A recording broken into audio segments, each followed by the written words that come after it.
Pessoal, boa tarde. Eu sou a Fran do Cimex. Sejam todos bem-vindos à nossa live. Eu não sei se vocês estão me ouvindo bem.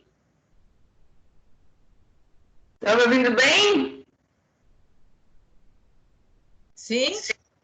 Tá. Então, pessoal, assim, eu vou passar a palavra para a Júlia, que ela e o Silvio vão mediar essa live. Em nome do Cimex, eu quero agradecer a presença de todos. Por favor, mantenha os seus áudios fechados e as câmeras fechadas também, para ficar mais fácil para a gente poder ver a apresentação. Qualquer dúvida, podem escrever no chat, tá? E no finalzinho da explicação da Glória, a gente tem um tempinho aí para perguntas. Certo, Júlia, é contigo. Obrigada, pessoal. Até depois. Boa tarde, pessoal. Bem-vindos. Todo mundo me ouvindo bem? Conseguem me ouvir? Sim. Perfeito. Bom, então eu faço parte da comissão, sou Juliana Zardo, faço parte da comissão do meio ambiente do Cimex, e eu vou apresentar então um pouquinho do currículo e da bagagem da Glória, que vai apresentar para nós hoje sobre transporte de resíduos perigosos. Bom, então ela é engenheira química formada pela Federal do Rio de Janeiro, aposentada do Inmetro, assessora da Associquim e da Sintroquim, diretora da BNT, Transporte e Tráfego, e coordenadora da Comissão de Estudos de Transporte Terrestre de Produtos Químicos da BNT. Ela tem uma bagagem enorme, muito grande nessa área, e com certeza teremos bons 40 minutos de apresentação, e depois, então, pessoas, se vocês quiserem fazendo perguntas, eu e o Silvio vamos auxiliar ali no final, ali teremos mais uns 20, 30 minutinhos para essas perguntas. Glória, passo para ti, então. Bem-vinda, obrigada por aceitar o convite. Obrigada, eu que tenho que agradecer ao Sindicato das Indústrias Metalúrgicas, Mecânicas e Material Elétrico, Caxias do Sul e região, pelo convite. E agora eu vou pedir para a Paula, que é a nossa secretária lá do CB16, que é o Comitê de Transporte e Tráfego de Produtos Perigosos, para poder colocar a apresentação aí. Então, gente, deixa eu ver só se eu... Tudo que eu falar aqui agora para vocês se refere não só ao produto perigoso, tá? Não só ao transporte de produtos perigosos, mas os resíduos perigosos também. Então, na realidade, eu estou falando daqueles produtos e resíduos que tenham número ONU, estejam classificados pela legislação de transporte da NTT. Então, vou falar das exigências de legislação. Pode passar o próximo, Paula. Então, começou com o decreto, né, que ele é de 88, o decreto 96.044, onde ele tem 6 artigos e onde ele aprova um regulamento que foi recentemente revisado, e ele era 3665, foi em 2011, e agora nós temos a atualização que foi em 2019, que é a resolução da NTT 5848, aonde ele é complementado, essa resolução é complementada com as instruções complementares, que é da resolução 5232/2016 e suas atualizações, e nesta resolução, onde são citadas as normas da BNT, que são essas normas que tem as 7.500, eu vou falar todas sobre elas agora nessa live, tá? Que são então, essas normas são, como elas são citadas em legislação, elas acabam se tornando obrigatórias no caso de uma fiscalização. Próximo. Então, na resolução 5232, cita que, exceto se disposto em contrário, ninguém pode oferecer ou aceitar produto perigoso para transporte se tais produtos não estiverem adequadamente classificados, embalados, identificados, descritos no documento fiscal, que agora esse documento fiscal mudou o nome, é documento para transporte de produto perigoso, e acompanhados da documentação exigida. Próximo. Então, em fiscalizações, que eu acabo participando de várias fiscalizações com a Polícia Rodoviária, ou estadual ou federal, aqui ligada a São Paulo, porque eu estou em São Paulo, justamente qual é a intenção? A intenção é verificar qual é a interpretação dos fiscais para que a gente possa fazer até algumas revisões das normas ou até em alguma portaria do Inmetro ou alguma resolução da NTT. Então, nas fiscalizações, o que a gente tem notado, que é o que eles verificam, a documentação, que eu vou falar com vocês, a documentação fiscal, a amarração de carga, as embalagens, a identificação e a parte de homologação, a compatibilidade, que é a compatibilidade química que tem que colocar no caminhão, o veículo, as condições de segurança, os pneus e a sinalização, e a parte dos EPIs e do kit de emergência, que geralmente, se estiver em condição ruim, vai ter que ser autuado. Próximo. Então, agora, as fotos que eu vou colocar para vocês, isso aí é uma nota fiscal, um documento fiscal, aonde a informação não bate com a informação que é exigida pela regulamentação, que eu vou falar mais adiante qual é o correto para se preencher um documento para transporte. Próximo. Aqui é a amarração de carga. Cadê a amarração? Não tem nada amarrado, tudo bem solto. Então, é outro item que foi penalizado. Próximo. A identificação das embalagens. Nessa identificação, vocês estão vendo que tem o número ONU num dos vértices, numa das superfícies, está o número ONU e está o número apropriado para embarque, e o rótulo de risco está na outra superfície. Isso também é penalização, porque tem que estar na mesma superfície. Próximo. Identificação do caminhão. Vocês estão vendo que tem, na realidade, em vez de ter uma borda nesse painel laranja, ela, na realidade, ela parece ter uma moldura. Também está errado. O rótulo de risco não está na posição de um quadrado apoiado sobre um dos seus vértices, ele está torto. Também é motivo de penalização. Próximo. Então, no artigo 6º, ele fala aqui das condições de transporte, da seção da sinalização dos veículos de transporte de produto perigoso. Onde está isso? Está no artigo 6º da Resolução 5848, e como é que vocês vão saber como é que vai se fazer essa sinalização? Tem algumas informações na 5232, mas a complementação está na norma 7.500, a BNT-NBR 7.500. Próximo. Então, a identificação, gente, tudo que eu estou falando para transporte de produtos ou de resíduos que tem o número ONU.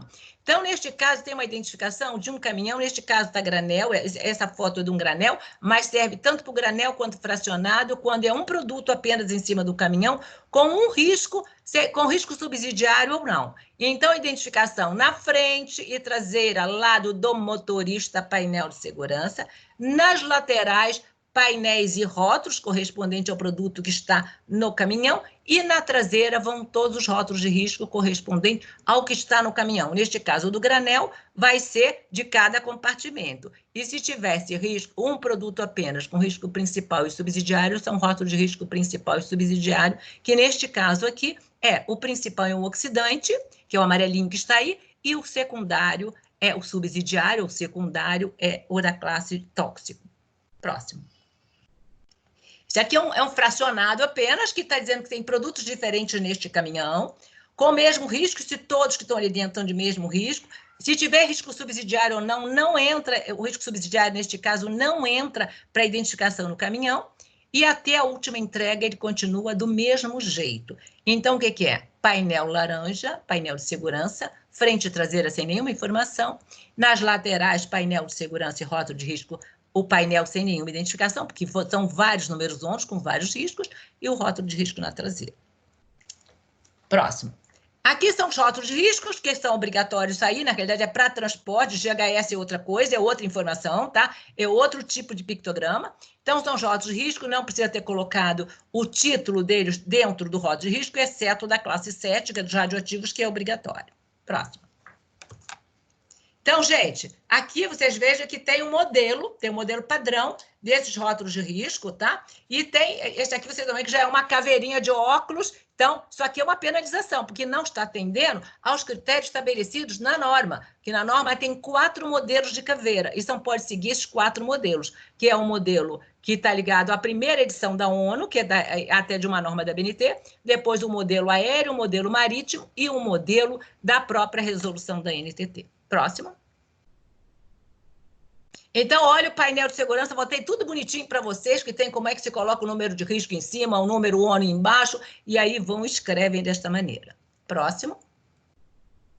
Então, tem o artigo 7º e o artigo 11, que fala de granel, tá? Fala das características técnicas operacionais do veículo, do equipamento, inclusive no transporte a granel. Então, no caso de transporte a granel, caminhão-tanque, precisa de CIV, que na realidade é a parte rodante, o CTPP é uma certificação do equipamento, quando ele é novo, quando ele acabou de ser fabricado, e o CIPP é a inspeção desse equipamento depois de um tempo de uso.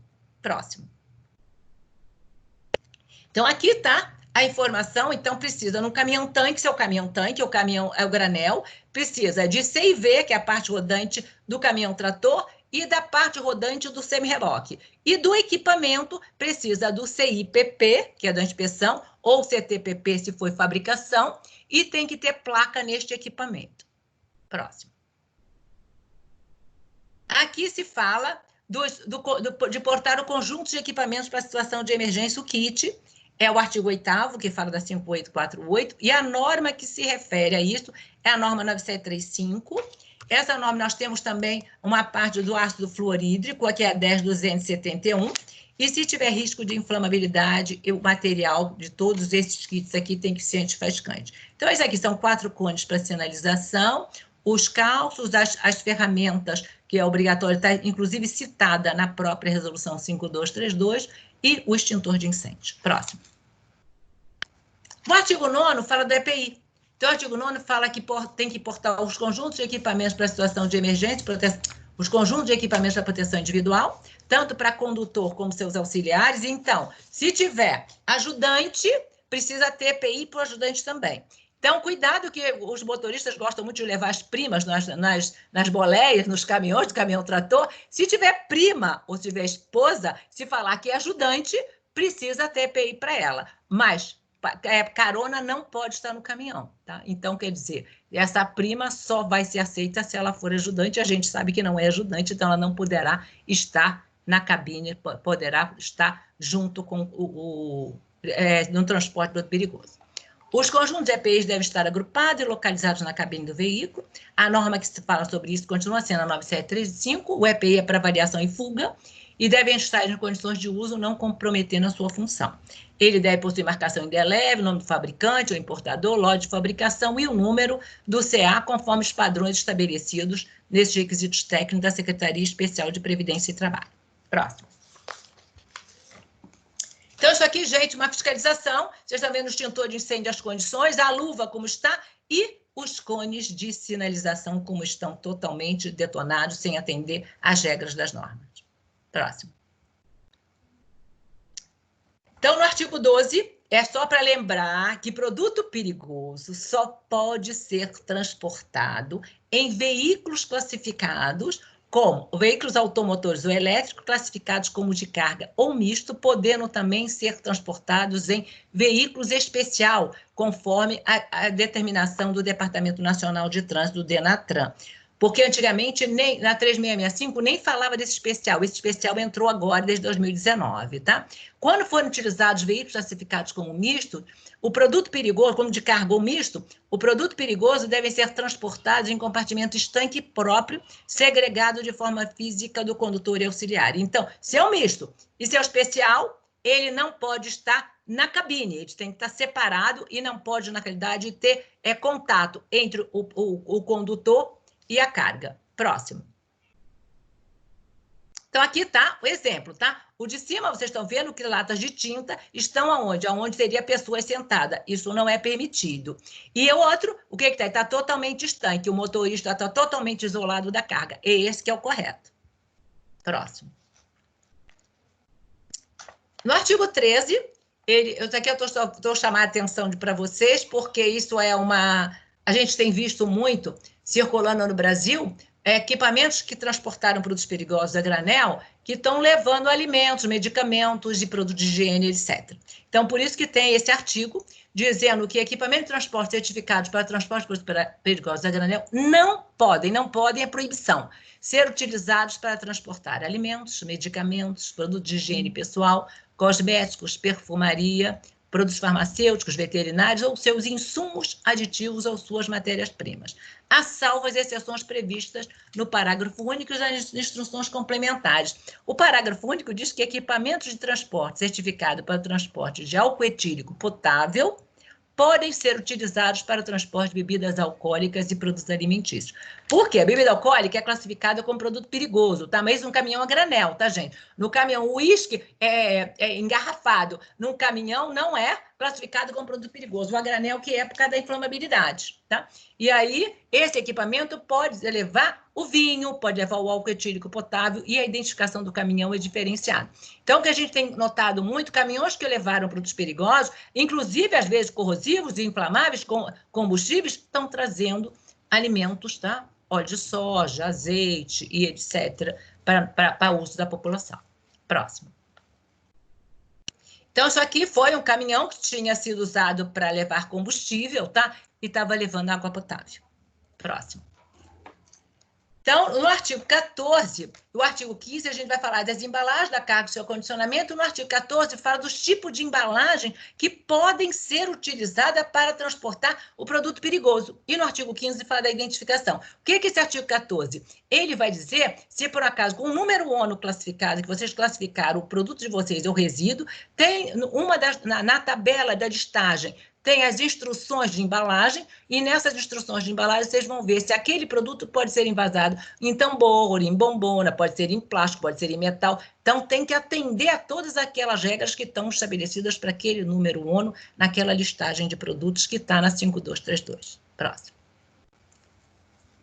Então, aqui são os tipos de embalagens permitidas, tá? Mas depende do número ONU, tá? Então, aí são todos os produtos embalados, e tem um aqui que parece um mini container, e esse é chamado de tanque portátil, que também está classificado como fracionado. Próximo. O artigo 15 é a identificação. Então, que eu quero chamar a atenção, o que é a identificação? É das embalagens, o que é obrigatório, se tiver acima da quantidade limitada. O número ONU, que tem tamanho, a altura do número ONU tem tamanho, tá? Até 30 quilos é 6 milímetros, acima de 30 quilos é 12 milímetros. Tem que ter o nome apropriado para embarque, esse não tem tamanho, não tem altura. E o rótulo de risco é obrigatório ser colocado, e também tem dimensão, que a dimensão está estabelecida na 7.500, dependendo dos quilos que vai ser transportado, que está naquele volume. E a marcação de homologação, também cada linha tem este tamanho, tá? No CAD sobre embalagem, também tem estabelecido quais são as regras. Próximo. Tem IBC, isso aqui é o IBC, no caso de transporte, se tiver número ONU, é obrigatório colocar as informações de transporte, que eu já citei anteriormente, em dois lados opostos. Quais são as identificações? Número ONU, não apropriado para embarque, e rótulo de risco principal e subsidiário, caso haja. Próximo. Isso aqui é a marcação de homologação, tá, gente? Então, vocês vão ter que dar uma olhada nessa marcação. Neste caso aí, é uma marcação de homologação em metro, mas desde julho do ano passado, não é mais obrigatório que as embalagens que sejam colocadas em cima de um caminhão tenha que ter a certificação em metro, já é aceita a certificação aérea ou marítima sem essa necessidade. Próximo. O artigo 16, que eu quero chamar a atenção de vocês, que eles falam da expedição. Os produtos perigosos expedidos em embalagens devem ser acondicionados e estivados no compartimento de carga do veículo, de modo que não possam deslocar-se, cair ou tombar, suportando os riscos de carregamento, transporte, descarregamento e transbordo. O expedidor, só para chamar mais atenção, é o responsável pela adequação do condicionamento e estiva. Então, gente, lembre que quem é o responsável para verificar a estiva ou fazer a estiva da carga no caminhão não é motorista, e sim expedidor. E no caso de importação de produto, o importador é o responsável pelo que preceitua este artigo, cabendo-lhe adotar as providências necessárias junto ao fornecedor estrangeiro. Então, importador, ele passa a ser fabricante no Brasil, responsabilidade dele para tudo. Próximo. Então, aqui está totalmente sem amarração, né? Tem cofre de carga, que o cofre de carga, na realidade, é para os produtos incompatíveis, que podem ser segregados, mas tem que estar amarrado e não solto dessa maneira, a responsabilidade do expedidor. Próximo. Então, agora eu vou entrar na proibição, tá? Então, o artigo 17 fala o que é proibido. É proibido conduzir pessoas em veículo transportando produto perigoso, além dos seus auxiliares, salvo se disposto em contrário nas regras de regulamento. Então, exemplo, o único que é permitido levar passageiro é o de radioativo e pode ser usado em veículos de passageiro, pode ser colocado em carro particular, tá? Os outros produtos não, nenhum outro o número ONU, nenhuma outra classe pode. Então, isso aqui é proibido, tá? Próximo. O artigo 17, inciso 2, também fala de transportar simultaneamente, é proibido transportar no mesmo veículo diferentes produtos perigosos se tiver incompatível. Se tiver compatível, sem problema. Se tiver incompatível, é proibido. Então, qual é a norma que fala de incompatibilidade química? É a 14.619 e ela é citada naquele item 1.2 da 5232. Próximo. É proibido transportar produtos perigosos juntamente com alimentos, medicamentos, insumos, aditivos e matérias-primas alimentícios, cosméticos, farmacêuticos ou veterinários, ou objetos ou produtos já acabados destinados ao uso ou consumo humano ou animal de uso direto, ou ainda com embalagem de mercadorias destinadas ao mesmo fim, salvo se disposto a encontrar neste regulamento somente que é o cofre de carga, tá? O que entende-se como objeto ou produto já acabado destinado ao consumo humano ou animal? De uso direto, são os produtos finais de aplicação direta no corpo, para inalação ou ingestão humana ou animal. Então, com isso, esse objeto foi a coisa que, com a 5848, que deu uma liberdade maior para todos, porque tudo era proibido. Então, exemplo, a tinta. E se eu estivesse levando a cadeira, que a tinta ia pintar a cadeira, não podia, porque esse objeto... Tá? Na realidade, esse objeto ia ser usado, eu ia sentar na cadeira, uma pessoa ia sentar na cadeira. Com essa resolução, isso foi aberto.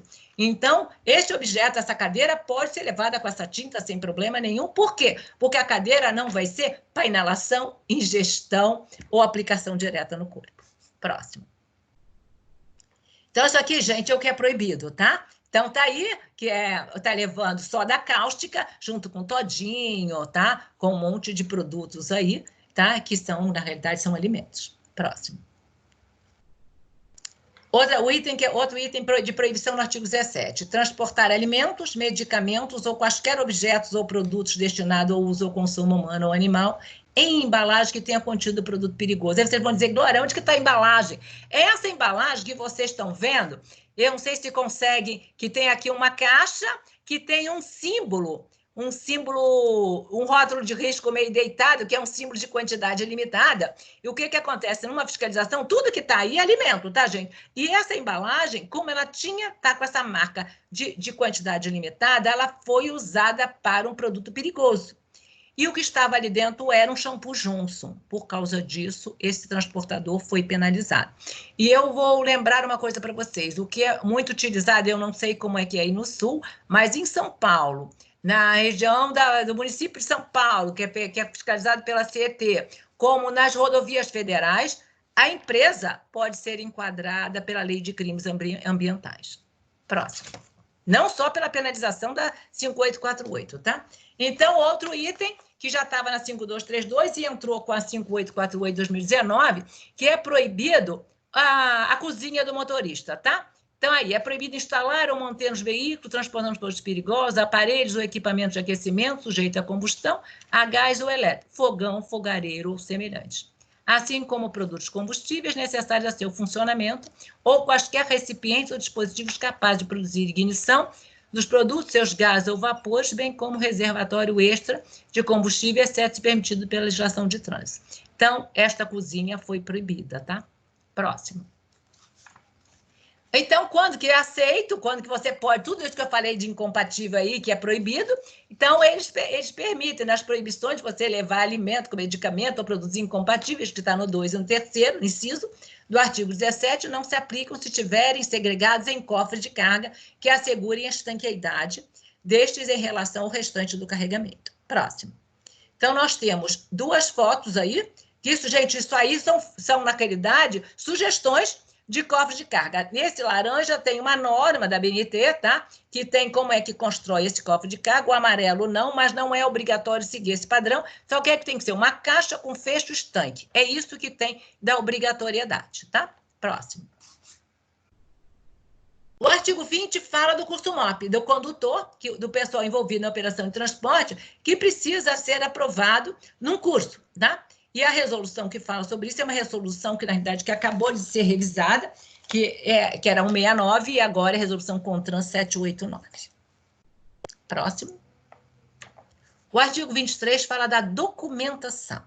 Então, o que é essa documentação? São os originais, que eu já falei de CTPP, CIPP e CIV, que é para o granel, o documento para transporte, que é obrigatório, tá? A declaração do expedidor, que geralmente está junto com o documento de transporte, mas pode estar no documento à parte, e outros documentos ou declarações exigidas, que geralmente a conta levando produtos farmacêuticos lá, que é uma outra linha, que tem um dos itens que está no 345. Próximo. Aqui é o modelo da nota fiscal, tá? Então, está aí tem que seguir essa sequência, número ONU, nome apropriado para embarque, a classe, o grupo de embalagem, a quantidade. Então, tal item, vocês vão receber essa apresentação, tal item é onde vocês têm que atender, a declaração tem que ser desse jeito, não pode ser declaramos que os produtos perigosos, já é penalização, porque na legislação, na resolução, tem padrão. A 5232, no item 5.4, tem o padrão. Começa com declaro, não podemos mudar, botar uma palavra diferente do que está na declaração, tá? É padrão. E aí, depois, tem as informações no caso de quantidade limitada, que tem outro exemplo embaixo, e no caso de embalagem vazia e não limpa, também tem outras informações. Próximo. Agora, chamar a atenção para vocês de um item que a norma, que a ficha de emergência, ela deixou de ser exigida, deixou de ser obrigatório o seu porte no caminhão, só que tem um artigo, o artigo 25, que diz que em caso de emergência ou acidente, o transportador, o expedidor, o contratante, o destinatário e o fabricante dos produtos perigosos devem apresentar as informações que lhes forem solicitadas pela NTT, pelas autoridades com circunscrição sobre a via e demais autoridades públicas envolvidas na emergência. Então, gente, ela não é obrigatório mais o porte, mas se acontecer uma emergência, vocês têm que disponibilizar a informação. Nós acabamos de fazer a revisão da norma, para deixar, na realidade, a norma mais fácil, não precisa sem ser exigido que seja tarja vermelha, sem colocar como é que tem que ser escrito, para ficar mais fácil. Então, pode ser usado o mesmo padrão que vocês já têm, mas o que a gente sugere que cada empresa avalie os seus riscos, tá? Porque enquanto não tiver informação, nenhuma equipe de emergência vai adentrar a área quente e fazer alguma coisa. Então, o que a gente sugere é que a ficha continue sendo colocada no caminhão, sendo dada ao motorista para que ele, na hora de uma emergência, ele disponibilize as equipes que estejam lá presentes, a polícia rodoviária, quem chegar primeiro, que é o primeiro no local que a gente comenta. Então, por causa do primeiro no local, nós temos aqui o artigo 26, que fala dos procedimentos em caso de emergência, acidente ou avaria no caso de transbordo, que poderá ser realizado em vias públicas somente nos casos de acidente ou emergência, exceto quando determinado pela autoridade pública ou com circunscrição sobre a via, conforme fala no artigo 39 dessa mesma resolução, devendo ser realizado observando as informações sobre o produto disponibilizado pelo seu fabricante ou expedidor, quem é, aonde está, na ficha de emergência. Então, nós temos uma norma de atendimento à emergência que diz todos os itens, quem chega primeiro no local, quais são as responsabilidades da polícia, do bombeiro, tem tudo lá escrito, e tem uma norma que é de plano de emergência, que é a 15.480, que a gente fez justamente com a intenção de ajudar as empresas que são obrigadas a ter a licença no município de São Paulo. E com isso, a gente, hoje, as empresas que têm Minas, que é obrigada a ter um plano de emergência, também tem um padrão de como elaborar esse plano. Próximo. Mas essa norma do plano, essas outras duas normas não são citadas em legislação, tá? A 14.064, sim, ela está sendo... A 15.480 é citada, se não me engano, em Mato Grosso, está numa legislação de Mato Grosso, e a 14.064 também, se não me engano, em Mato Grosso, tá? Aí aqui já tem, nessa resolução, trouxe os deveres e obrigações de expedidor do contratante, foi a primeira que entrou do contratante, tá? E do destinatário, porque a primeira, lá em 88, tinha... De expedidor, contratante e destinatário. Depois saiu, de 83, em 88 saiu o contratante, e agora voltou o contratante. Então, o que eu quero chamar a atenção do expedidor aqui, que é todo mundo que, na realidade, que expede a carga, expede o resíduo, ele tem que exigir do transportador o uso de veículos e equipamentos de transporte que atendam aos requisitos estabelecidos no artigo 7º, que apesar dele falar lá na frente de CIV e CIPP, tem também a parte do fracionado, que são as características técnicas, que tem que ter pneu adequado, que o pneu não pode estar careca, tem que ter o extintor e etc. Então, dizendo que, antes de cada viagem, o expedidor tem que avaliar as condições de segurança. Então, ele tem que fazer um checklist a cada carregamento. E a norma de checklist que nós temos é 15.481, que tem os requisitos mínimos para isso. É obrigatório ter esse checklist no caminhão? Não. Esse checklist é importante que vocês tenham no caso de um acidente, porque aí vocês podem mostrar se, por um acaso, vocês verificaram o caminhão estava todo ok quando saiu da empresa de vocês, e mais adiante, ele foi trocado um pneu ou foi trocado alguma coisa, ou então ele tirou, inclusive, extintor de incêndio, pode ter tirado um monte de coisa, tá? E aí a penalização vai cair sempre em cima daquele que emitiu o documento fiscal. Então, aí vocês têm como recorrer e vocês, na realidade, vocês podem depois passar essa multa para o transportador. Próximo.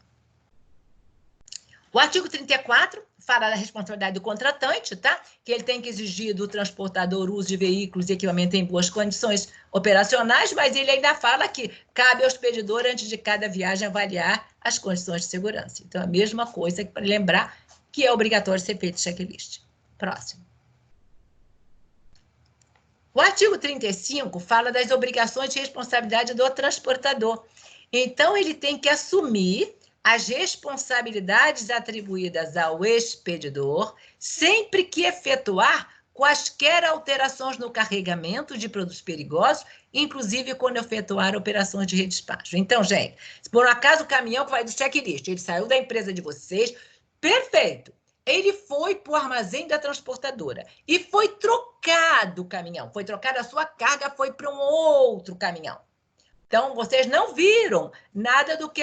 Não fizeram checklist nesse outro caminhão. E aconteceu o acidente ou foi penalizado, teve a pena. Então, naquilo vocês têm a prova de vocês, o checklist que vocês fizeram no caminhão anterior, e essa responsabilidade, neste caso, será daquele transportador, porque ele trocou o veículo, ele fez alterações no carregamento de produto perigoso.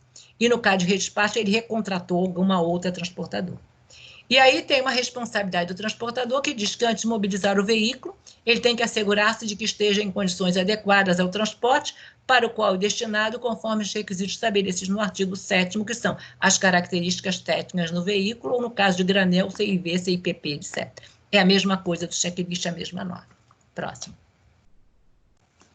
Transporte de resíduo. Nós temos uma norma 3.221, que ela está em fase final de revisão, tá? Então, a gente vai, nas nossas reuniões lá do CB16 são de transporte para os perigosos, são nas primeiras, era nas primeiras sextas-feiras, agora as primeiras quartas-feiras de cada mês, e na próxima reunião, que é dia 5, nós vamos fechar, na realidade, essa norma e mandar para a consulta nacional, porque ela precisa ser, ela é de 2017. Próximo. Então, gente, o que eu quero lembrar para vocês, no caso de resíduo, isso aqui é um armazém, uma armazenagem, tá? Então, resíduo mesmo na armazenagem tem que ter o quê? Verificar as condições, que não pode ter desse jeito que está. Tem que ter rótulo de segurança. Então, tem que ter informações que estão... Quais são as informações que tem que ser colocado na armazenagem do resíduo? Não estou falando nem de transporte, eu só trouxe aqui para lembrar para vocês, tem que olhar a FDSR, ficha de dados de segurança e rótulo. Está em que norma? 16.725, que também tá num outro processo de revisão, mas essa norma já existe há um tempo,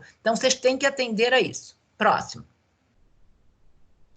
Outra informação, isso aqui foi uma fiscalização, isso aqui foi uma coleta hospitalar, tá? Olha como estão essas embalagens. Então, embalagem que está levando resíduo, ela tem que estar homologada, ela tem que estar com as identificações, número ONU, número apropriado para embarque, rótulo de risco, e tem que estar estivada adequadamente, não desse jeito que está aí, tá?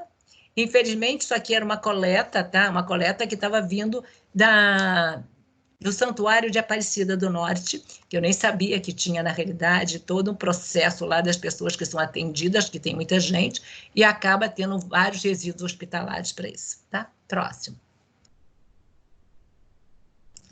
Então, as licenças que foi pedido, né, para que eu colocasse as licenças de transporte de produtos perigosos ou resíduos, então, se um veículo sai do Rio Grande do Sul e está vindo para São Paulo, então, para todos os estados que ele passar, ele tem que ter a licença do IBAMA interestadual. Não precisa ter portal cadastro, tá? Mas tem que ter licença, porque para você ter licença do IBAMA, você tem que ter o cadastro. Tá? Porque já ontem eu escutei uma história que estão exigindo até cadastro, porte do cadastro no caminhão. Então, o órgão ambiental, se por uma acaso a transportadora, ela fica no estado, tá? Ela está no estado do Rio Grande do Sul, então ela tem que ter a licença do estado do Rio Grande do Sul, por quê? Porque ela tem a base dela aí. Então, aqui, o órgão ambiental estadual, exemplo, FEBAM, no Rio Grande do Sul, fiscaliza e regulamenta a licença ambiental, não somente da atividade de transporte, mas do local das instalações da transportadora.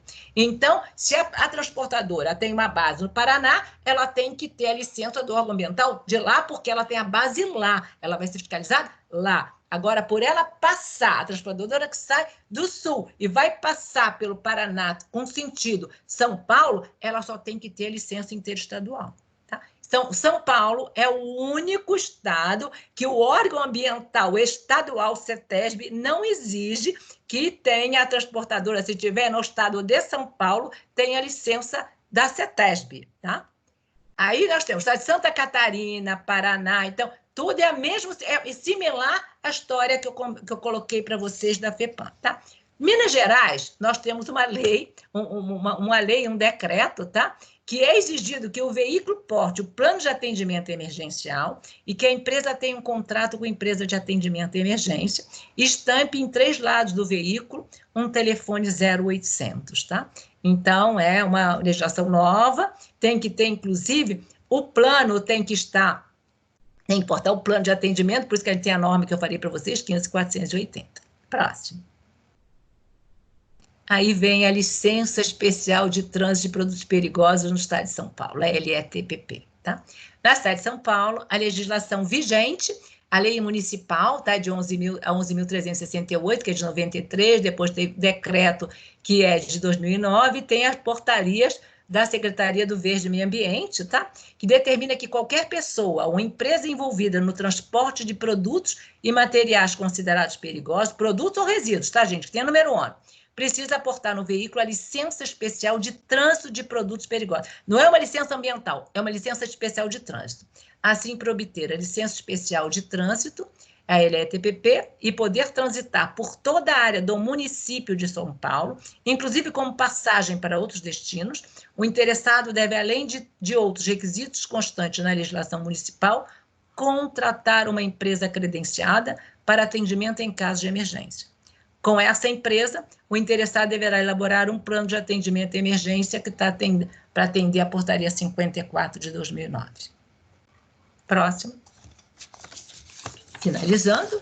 Gente, tem outros exemplos. Em Mato Grosso tem a licença estadual e do município em Campo Grande, tá? Então, depende no Piauí também tem uma licença. Então, vocês vão ter sempre que verificar a rota do caminhão, por onde ele vai passar, se tem alguma outra licença do município, porque aí acabou virando, na realidade, uma forma de arrecadação, tá? Então, uma reflexão que eu quero deixar para vocês, que é isso que a gente tem feito no CB16, na Sociquim, no Simproquim, tá? Eu acho que é isso que o sindicato de vocês também está fazendo, né? Unir-se é um bom começo, manter a união é um progresso e trabalhar em conjunto a vitória. Então, é isso que eu acho que todos os sindicatos, todas as associações, as próprias comissões que têm trabalhado em prol de fazer normas, tá? É essa a intenção da gente para a gente fazer uma melhoria na nossa área de transporte, na nossa área de segurança, aumentar a segurança e melhorar a qualidade de vida nossa e da nossa comunidade. Gente, é isso aí. Agora, o último slide, que são os contatos, né? Que eu tenho aí, então, da BNT CB16, a BNT é aberta para todo mundo pode participar, é só, na realidade, mandar um e-mail dizendo que quer participar e mandando, na realidade, depois se inscrevendo e tem que dizer quem é que está representando, pode, inclusive, ser pessoa física, CPF, sem problema nenhum. A Sociquim é uma associação distribuidora de produto químico e o Simproquim é um sindicato de produto químico do estado de São Paulo. Obrigada. Então, estou aí aberta para as perguntas. Vamos lá.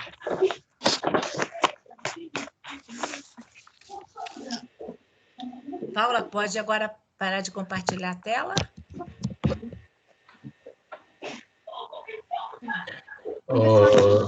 Glória?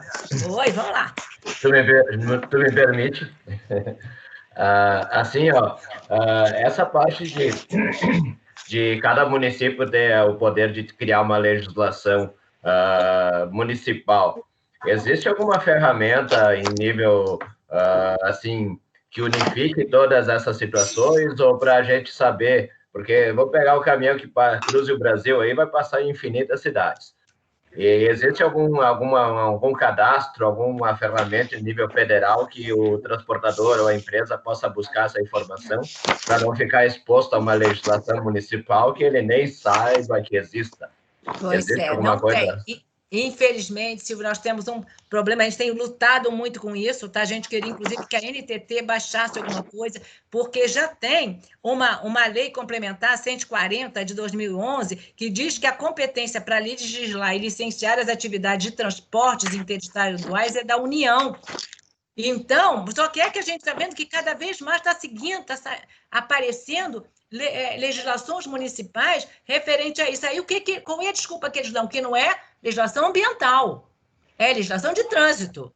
E é porque o ambiental, o IBAMA já disse que é responsabilidade dele, é interestadual. Entendeu? Então, está ficando difícil. A gente tem advogados, a gente tem lutado, a gente tem todos os sindicatos, transportadores, inclusive, nossa, temos várias associações discutindo sobre isso, mas, infelizmente, a gente não está conseguindo, sabe aquilo, não estamos conseguindo deslanchar isso aí, porque nós temos mais de 5 mil municípios. Você já imaginou se todos os municípios pedirem isso? Acabou, não tem condição de transportar nada mais. Obrigado, Glória. Até complementando ruim essa isso, parte... sabe? É tão desgastante, gente, porque é muito chato isso. Mas... Em caso de uma notificação nesses casos, existe alguma alternativa de recursos para fugir de uma notificação, enfim, de uma lei municipal, considerando toda essa dificuldade de informação, e não existe um cadastro, não existe ferramenta alguma?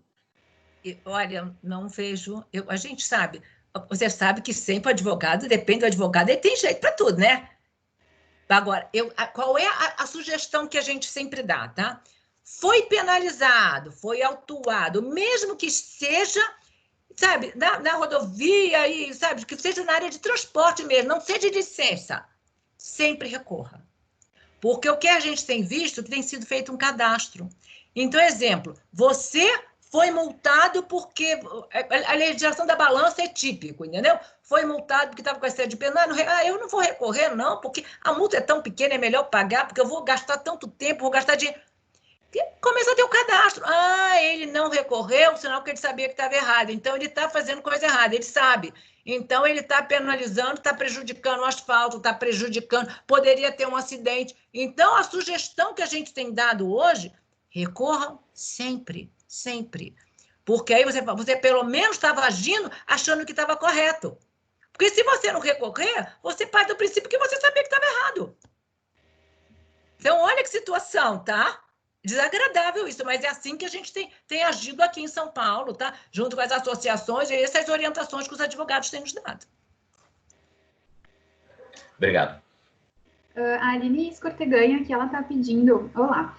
Gostaria de saber se resíduos classe 2 enviados do Rio Grande do Sul até São Paulo necessitam de licença do IBAMA, no caso, o transportador. Não é, a classe 2 é um produto perigoso? Não, né? Não, é a classe 1 que é. Por realidade, a licença do IBAMA interestadual que eles falam é classificada como produto perigoso. Só na classe 1. Eu tenho duas dúvidas até, acho que são um pouco bobas, mas a gente acaba tendo no dia a dia, mais no detalhe ali. A questão da nota fiscal, no item, porque nós temos um cadastro interno de item que tem um nome pequenininho e às vezes até tem uma restrição de caracteres, né? Para ter aquela complementação com a classe, ele pode ser como uma observação do item, uma complementação do item, obrigatoriamente tem que constar no item? Não precisa constar no item. Pode colocar no campo observações, tá? Só que não pode esquecer que tem que ter um link com aquilo que você está colocando em cima. Exemplo, o produto XXX, tá? Aí você bota embaixo XXX e coloca a sequência. Número ano apropriado para embarque, entendeu? Para ter correlação. Entendi. Mas pode colocar no campo observações. Não tem problema, não. Porque acabaria exigindo isso que a gente trabalha com poucos cadastros, mas eu imagino talvez empresas que trabalham com bastante resíduos acaba ter que alterar todos eles no sistema, às vezes não tem nem viabilidade técnica, né, para isso. Agora, deixa eu te complementar, Juliana, não pode colocar abreviado, tá? Porque o que acontece é que às vezes as empresas, como não tem espaço, ela abrevia o nome apropriado para embarque. Vai ser multado, vai ser penalizado. Não tem como adivinhar também o que pois né? Só para lembrar isso. Certo. E essa questão da ficha de emergência, ela não tem mais a obrigatoriedade, certo? Do porte. De portar no caminhão, tá? Entendi. Mas a empresa tem que analisar, porque a gente até, sabe no checklist que eu mostrei para vocês, a gente tem dado para o motorista, a gente entrega a ficha de emergência para ele, faz ele assinar que ele recebeu a ficha e que, no caso de uma emergência, ele vai disponibilizar, porque também ele pode dizer, isso não é mais obrigatório jogar fora. Então, faz ele assinar, entendeu? Dessa obrigatoriedade que ele tem que portar e entregar. Porque vamos pensar num acidente, eu coloquei, tá no celular. Agora, tudo você sabe, você pode colocar no celular. Ou eu vou colocar no meio, é só entrar no site que você tem disponível. Chega na hora daquele acidente, naquele lugar não pega celular. Naquele lugar não tem telefone, não pega nada ali, entendeu? Então, o que acontece? Então, as orientações que os órgãos ambientais, de São Paulo, principalmente, CETESB, etc., diz que tem que estar disponível, porque enquanto não estiver disponível a informação, como é que você sabe que risco é aquele ali? Como é que você vai adentrar na área quente? Então, você depende do tipo de roupa que você vai ter que usar. Então, quanto mais demorar o atendimento, mais penalização a empresa vai ter. Tá? Porque mais está vazando, mais problema está tendo. Glória, deixa eu fazer uma questão em relação a embalagens, tá? Embalagens homologadas, existe a possibilidade de fazer o reaproveitamento com a embalagem original da matéria-prima e utilizar a mesma embalagem para enviar resíduo posteriormente? Sim, está no capítulo 4, graças a Deus nós conseguimos isso, tá? Isso foi uma coisa boa que entrou com a 5232, que a gente pode reutilizar uma embalagem, desde que a embalagem esteja com a marcação legível, que você pode, na realidade, verificar a densidade e verificar se aquele número onde você está classificando aquele produto, vai colocar naquela embalagem, que é uma embalagem reutilizada, atende aos requisitos que está lá para aquele número ONU. Se a densidade atende, se todos aqueles critérios daquela homologação atende para aquele produto que você vai colocar lá dentro. Então, pode ser para um produto novo ou para um resíduo. Inclusive, a embalagem pode ser uma embalagem importada, tá? Embalagem importada que veio com produtos de fora, você usa o produto e você reaproveita aquela embalagem para colocar um produto novo ou um resíduo. Considerando que o resíduo dessa matéria-prima sofra alterações de densidade, propriedades, enfim, existe possibilidade de mudar o número da ONU, os rótulos que estão na embalagem original, sobrepor o segundo rótulo, daí fica adequado. Sem problema nenhum. Mas lembre que tem que olhar as características do teu produto com aquelas características daquela embalagem, daquela homologação. Por exemplo, se é grupo de embalagem, você está letra X ou letra Z. Vamos colocar a letra Z na marcação. E a letra Z corresponde a produto de pequeno risco, de baixo risco. E você vai colocar ali dentro um resíduo que é de alto risco, que seria a letra X, seria, na realidade, risco 1. Você não pode colocar naquela embalagem. Okay. É isso que eu estou falando, de você ter... Aí a densidade do teu produto é 1,5. A densidade daquela embalagem era 1,2. Você não vai poder colocar o teu produto ali. Mas eu coloco meia carga. Meia carga já, na realidade, já não tem mais sentido aquela embalagem, porque ela foi homologada para atender 98% já cheia. Então, meia carga, ela já vai ter problema ali de uma região frágil. Não sei se ficou claro, tá? Ficou. Mas ainda explorando esse tema, se o resíduo ou o reaproveitamento eu colocar uma classe inferior à qual a embalagem está destinada, aí pode. Pode, sem problema nenhum. Se for inverso. Até uma embalagem homologada, falando até uma embalagem importada, coisa que não podia. Pode, entendeu? Legal. Isso é uma coisa muito boa, por causa da Política Nacional de Resíduos Sólidos. Imagina o que a gente estava jogando de embalagem boa fora. Agora, outra, você não quer mais usar a embalagem. Vamos agora pensar outro lado. Você usou o produto e você tem aquela embalagem, você quer descartar aquela embalagem. Temos hoje sucateiros, na realidade, tamboreiros, chama de tamboreiros, que são empresas credenciadas, tá? Para fazer reciclagem, recondicionamento ou refabricação da embalagem. Eles compram a tua embalagem, eles vão até você com o caminhão, botam 3509, que são embalagens vazias e não limpas, vão lá, eles lavam, trocam alguma coisa e fazem um recondicionamento, botam uma outra marcação que é permitida, eles são recondicionadores aprovados pelo Inmetro, e é permitido, eles botam uma outra e vendem no mercado de novo. Então, você não precisa descartar e jogar fora, tá? Então, só buscar. No site do Inmetro tem todo o nome deles, vocês vão lá, ligam, eles vão lá buscar. Correto. Legal, obrigado. E, Glória, tem alguma restrição de local que o caminhão pode passar, assim, alguma área urbana, algum local específico que não possa passar? E também, se acontecer de dar um acidente, a responsabilidade recai ainda sobre o expeditor ou fica daí do transportador, porque daqui a pouco a determinação da rota pode partir de um ou de outro? Pois é, olha, sempre tem a solidariedade, né? Tem a responsabilidade solidária, né? E dependendo da área, tem áreas que não pode trafegar produto perigoso. Tem lá a placa que não pode trafegar produto perigoso, tá? São poucas áreas, geralmente áreas mananciais. A área manancial às vezes fala assim, a velocidade é tal, porque tem que ser a velocidade pequena, porque para evitar de ter acidente. Então, a maioria é isso, mas tem alguns locais que é proibido o produto perigoso, então ele tem que mudar a rota, mudar o local. Tá? Mas, na realidade, a responsabilidade maior é em cima do transportador, porque ele na realidade, que vai verificar isso. Mas se acontecer um acidente, gente, não adianta. A gente fala muito isso, o pessoal daqui de São Paulo, órgão ambiental, disse que alguém tem que recuperar o meio ambiente. E a gente fala que é a lei do bolso fundo, tá? Quem tem mais dinheiro é um expedidor ou é um transportador? Então, acaba sobrando, às vezes, para o expedidor, tá? Por isso que tem a solidariedade, tá? E é importante fazer o checklist, ter todo esse Isso cuidado aí. na hora de fazer a contratação. É isso aí. Glória, desculpa, Juliana. Desse assunto das legislações específicas, por exemplo, São Paulo, Minas Gerais, eles obrigam a ter um convênio com uma empresa para atendimento de emergência, correto? Essa empresa obrigatoriamente tem que ser do cadastro deles, pertencente lá do município de São Paulo, por exemplo, ou pode ser uma empresa que eu tenha já na minha região ou no meu estado? Não, pode ser a sua empresa, só que você tem que atender as regras de estar lá, tá? Atender as regras, porque você tem que ter não sei quantas horas para atender. Então, exemplo, a tua empresa, porque às vezes a transportadora, ela mesmo tem equipe dela de atendimento à emergência. Acontece isso, tá? Você não é obrigado a contratar uma empresa, tanto é que de Minas, eles vão lá avaliar se aquela empresa de atendimento à emergência, se ela tem uma base, se ela consegue atender todo mundo. Tem isso aí. Acontece, tem empresa que ela não tem o atendimento à emergência contratado, não, tem a própria emergência dela. Que a lei, a parte de seguros ambientais não absorve essa parte de plano de atendimento de emergência, né? Não. É mais para curar um passivo, no caso. Isso mesmo, isso mesmo.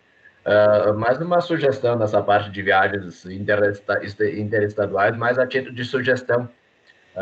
Eu acredito que a legislação deveria não permitir que o município agisse em cima de rodovias federais ou estaduais. Haja visto que seriam competências estaduais ou federais. Isso facilitaria muito a interpretação e identificação dessas legislações municipais aleatórias. Né? Mas o que acontece? A rodovia não é uma rodovia, né? São as vias do município, né? São as vias, entendeu? Então, assim, o Rodoanel não se aplica. Ele é TPP, mas entrou, tá? Tem a região municipal, que é onde é a penalização. Na rodovia federal não entra, na rodovia estadual não. Eu acho que tem um monte. Como é que você passa? Tem determinados lugares que a gente queria o Rodoanel, tá? Mas ainda falta uma parte. Porque como é que você entra, sabe, para você cruzar, para você ir para um outro estado, como é que você consegue cruzar passando pelo município, tá? Não, porque o Rodoanel está totalmente feito. Pois é. É chato isso, né? Mas você sabe que tem casos aqui que fala que tem, inclusive, um cartão cidadão, um cartão de combustível. Tem cada coisa que você fala, não é possível. Na região, eu acho que é de Taboão aqui, São Bernardo, precisa disso. Para combustível, precisa desse cartão. São umas coisas meio absurdas. Que a gente acaba descobrindo porque alguma associação fala, gente, vocês sabem disso assim? É aí que a gente descobre. Porque nem os advogados estão sabendo, entendeu? Aí a gente vai atrás dos advogados. Entendo. Outro ponto de transporte é onde o caminhão pode parar. Até a Juliana pediu antes, onde ele pode passar ou não. E a parada para dormir e tal, existem restrições nesse sentido também, né? Gostaria que tu explanasse um pouquinho. Olha, antigamente, tá, na resolução anterior, falava, inclusive, das áreas de estacionamento, que a responsabilidade, quem ia fazer isso aí, seria a NTT. Só que é que nessa agora eles tiraram, tá? Porque estava ficando inviável deles avaliarem qual era o ponto de parada para esses motoristas. que atendesse segurança. Não estou falando segurança dele, não, tá? Segurança de um caminhão de produto perigoso parado do lado de um outro caminhão de produto perigoso, ou de nós estarmos num posto, tá, no nosso carro de passeio, e tá com um caminhão de cloro, um caminhão de amônia, ou qualquer outro caminhão ali, ou com vazamento, tá? Então, isso tiraram isso, né? Na 5848 não fala mais. Nós temos uma norma de estacionamento também, que é a 14095, que a gente está para fazer a revisão dela, justamente para esses locais onde tem a parada desses veículos. Para evitar, assim, de acontecer um acidente, de ter algum problema de vazamento, de ter onde que eles podem parar para ter local para o motorista e etc. Mas não tem nenhuma legislação dizendo que tinha, mas tiraram porque era o órgão público que tinha que avaliar. E, infelizmente, até tinha um posto, que era na região de Campinas, que estava inclusive cobrando caro para os motoristas para poder colocar o carro lá. Aí eles começaram a botar o caminhão na estrada, parar na via. Aí começou a dar problema, então acabaram tirando isso aí. Certo, obrigado. Bom, acho que aqui a gente não viu mais perguntas, acho que de minha parte também tá bem explicado. Depois a gente, como puderes disponibilizar o material para a gente, também facilita para uma consulta futura.